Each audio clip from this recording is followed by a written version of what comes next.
నమస్తే, welcome to my channel Gayathri Pavan speaks.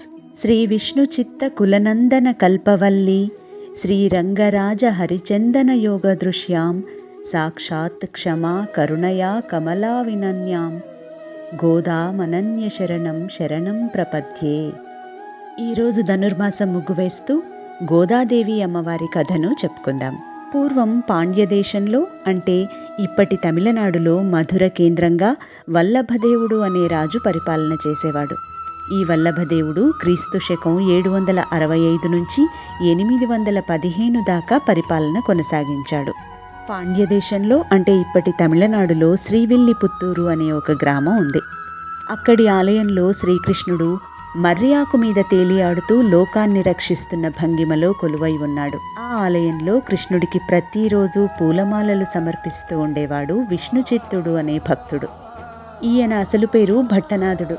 నిరంతరం విష్ణుమూర్తిని ధ్యానిస్తూ ఉండేవాడు కనుక అందరూ ఇతడిని విష్ణుచిత్తుడు అని పిలిచేవారు. విష్ణుచిత్తుడు పుట్టిన సమయంలో వారి ఇంటిపై తెల్లటి గరుడ పక్షులు ప్రదక్షిణగా తిరిగాయట. ఆ గరుడ పక్షుల నుంచి వచ్చిన కాంతిరేఖ ఈ పిల్లవాడిపై పడిన తరువాతనే పిల్లవాడు ఏడ్చాడట. అందుకే జ్యోతిష్యులు విష్ణుచిత్తుడిని గరుడాంశ సంభూతుడు అని పిలిచారట. అప్పటి రాజైన వల్లభదేవుడి ఆస్థానంలో విష్ణుచిత్తుడు విష్ణు పారమ్యాన్ని ప్రతిపాదించి విష్ణువు మాత్రమే మోక్షాన్ని ఇవ్వగలిగిన దైవమని నిరూపించాడట. రాజు చేత ఈ విషయాన్ని అంగీకరింపజేసి గెలిచాడు గనుక రాజు ఇతడిని ఏనుగుపై ఊరేగిస్తూ ఉన్న సమయంలో విష్ణుమూర్తి విష్ణుచిత్తుడిని ఆశీర్వదించడానికి గరుత్మంతుడిపై వచ్చాడట. మహావిష్ణువును అర్చించడానికి తన దగ్గర పువ్వులు లేవని విష్ణుచిత్తుడు మహారాజు తనకు బహుమతిగా ఇచ్చిన వజ్రాలు రత్నాలతో ఆ దేవదేవుణ్ణి అర్చించి మంగళాశాసనం చేశాడట. అప్పటి నుంచి విష్ణుచిత్తుడిని పెరియాళ్వార్ అని పిలవడం ప్రారంభించారు. ఈ పెరియాళ్వార్ ఒకసారి తులసి మొక్కల కోసం పాదులు తీస్తూ ఉండగా ఒక పాప కనిపించింది. ఆమెను సాక్షాత్తు భగవంతుడి ప్రసాదంగా భావించి పెరియాళ్వార్ పెంచుకోసాగాడు. ఆమెకు కోదై అంటే పూలమాల అని అర్థం వచ్చేటట్టుగా నామకరణం చేశాడు. ఈ పేరే క్రమంగా గోదాగా ప్రసిద్ధి చెందింది. గో అంటే భూమి అని, దా అంటే ఇవ్వబడింది అని అర్థమట. గో అంటే వెలుగు, వాక్కు, జ్ఞానము, ఆనందము అని కూడా అర్థం ఉందట. దా అంటే ఇచ్చునది అని అర్థమట. గోదాదేవిని పూజిస్తే మనకు వెలుగు, వాక్కు, జ్ఞానము, ఆనందము కలుగుతాయట. ఈ సంఘటన క్రీస్తు శకం 776 సంవత్సరంలో జరిగింది. నలనామ సంవత్సరం పూర్వ పల్గుని నక్షత్రం ఆషాఢమాసంలో మంగళవారం రోజున కర్కాటక లగ్నంలో అమ్మవారు ఆవిర్భవించారు. విష్ణుచిత్తుడి పెంపకంలో చాలా చక్కగా పెరిగి పెద్దదైనది గోదాదేవి. చిన్ననాటి నుండి కృష్ణుడి లీలలను వింటూ కృష్ణభక్తిని పెంచుకుంది. యుక్త వయస్సు వచ్చాక కృష్ణుడి ప్రేమలో పడింది. కళ్ళు మూసినా తెరిచినా ఆ నల్లనివాడే కనిపించసాగాడు. తన చుట్టూ ఉన్న స్నేహితురాళ్ళు గోపికలని, తానుండే శ్రీవిల్లిపుత్తూరు బృందావనమని భావించసాగింది. రోజు భగవంతుడికి అర్పించడానికి రూపొందించే పూలమాలలను తనే ధరించి తనలో కృష్ణుణ్ణి చూసుకుని మురిసిపోయేది. తరువాత వాటిని భగవంతుడి సమర్పణ కోసం తండ్రికి ఇచ్చేది. విష్ణుచిత్తుడు తాను కృష్ణుడికి రోజూ సమర్పించే పూలమాలలు గోదాదేవి ధరించి ఇస్తుందని తెలుసుకున్నాడు. ఎంతో అపచారం జరిగిపోయిందని చాలా బాధపడ్డాడు. ఆ రోజు విష్ణుచిత్తుడికి శ్రీకృష్ణుడు కలలో కనిపించి గోదాదేవి సాక్షాత్తు భూదేవి అవతారమని, ఆమె వేసుకున్న మాలలను ధరించడం వల్ల తనకు అపచారం కాదు కదా, ఆనందం కలుగుతుంది అని తెలియజేశాడు. మరోవైపు గోదాదేవి మనసులో కృష్ణ ప్రేమను మరింతగా పెంచుకుంది. తనకు పెళ్ళంటూ జరిగితే కృష్ణుడితోనే జరగాలని బలంగా కోరుకుంది. అందుకోసం ఒకప్పుడు గోపికలు చేసిన కాత్యాయని వ్రతాన్ని మొదలుపెట్టింది. ఈ వ్రతం చేయాలంటే ఆహారానికి, అలంకారానికి సంబంధించిన చాలా కఠినమైన నియమాలను పాటించాల్సి ఉంటుంది. అలా గోదాదేవి కఠినమైన నియమాలను పాటిస్తూ తాను వ్రతం చేయడమే కాకుండా తన స్నేహితురాండ్లను కూడా ఈ వ్రతం చేయడానికి ప్రోత్సహించింది. ఇప్పటికీ గోదాదేవి చేసిన ఈ వ్రతాన్ని శ్రీవ్రతం అని భక్తులు ఆచరిస్తూ ఉంటారు. గోదాదేవి తన స్నేహితురాళ్లతో కలిసి 30 రోజుల పాటు ఈ వ్రతాన్ని ఆచరించింది. 30 రోజుల పాటు 30 పాశురాలను రచించింది. ఈ వ్రతాన్ని తిరుప్పావై అని పిలుస్తారు. తిరు అంటే మంగళకరమని, పావై అంటే వ్రతం అని అర్థం. శ్లోకాలను తమిళంలో పాశురాలు అంటారు. గోదాదేవి 30 పాశురాలను రచించింది.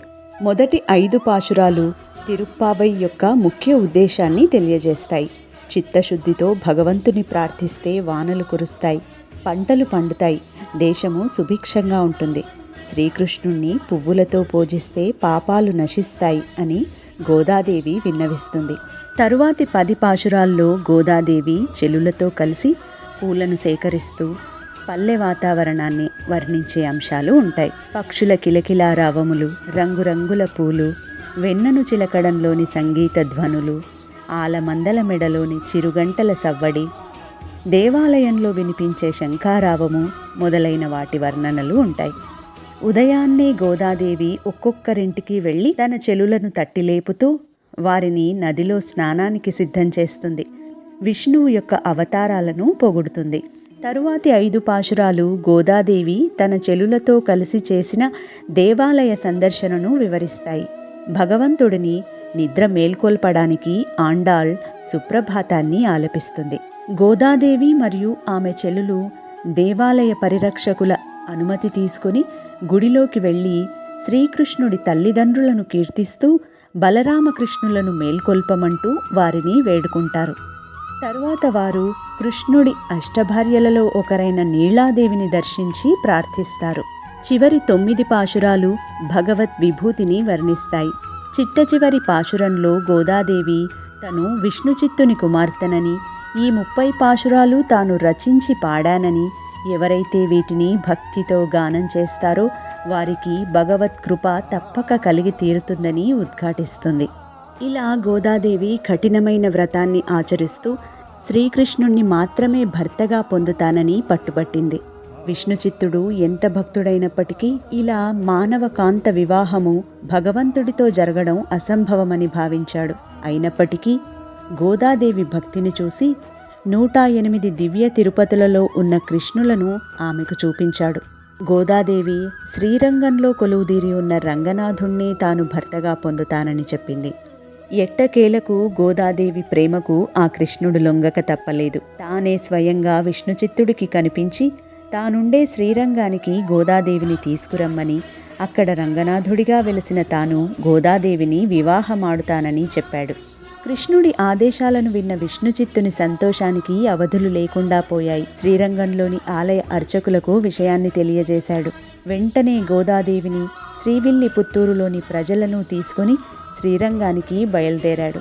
అక్కడ వారి రాక గురించి ముందే తెలిసిన ఆలయ అర్చకులు ఘనంగా వారిని ఆలయంలోకి తీసుకువెళ్లారు. పెళ్లి కూతురుగా అంతరాలయంలోకి ప్రవేశించిన గోదాదేవి అందరూ చూస్తుండగానే ఆ రంగనాథంలో ఐక్యమైపోయింది. ఇదంతా మకర సంక్రాంతికి ముందు రోజైన భోగినాడు జరిగింది. ఈ సందర్భాన్ని పురస్కరించుకొని ప్రతి సంక్రాంతికి ముందు రోజైన భోగినాడు వైష్ణవాలయాల్లో గోదా కళ్యాణాన్ని వైభవంగా నిర్వహిస్తారు. ఆ రంగనాథుడు అందరికీ నాథుడే. ఆ పరమాత్మునిలో ఐక్యమవ్వాలని తపించే వారందరూ గోదాదేవి స్వరూపాలే. కర్కటే పూర్వ ఫల్గున్యాం తులసీ కాననోద్భవాం పాండ్యే విశ్వంభరాం గోదాం వందే శ్రీరంగనాయకి. వీడియో నచ్చితే లైక్ చేయండి, షేర్ చేయండి. ఇప్పటివరకు సబ్స్క్రైబ్ చేసుకోకపోతే ఖచ్చితంగా సబ్స్క్రైబ్ చేసుకోండి. గాయత్రి పవన్ స్పీక్స్ వీడియో మీకు ఎలా అనిపించిందో కామెంట్లో తెలియజేయడం మర్చిపోకండి.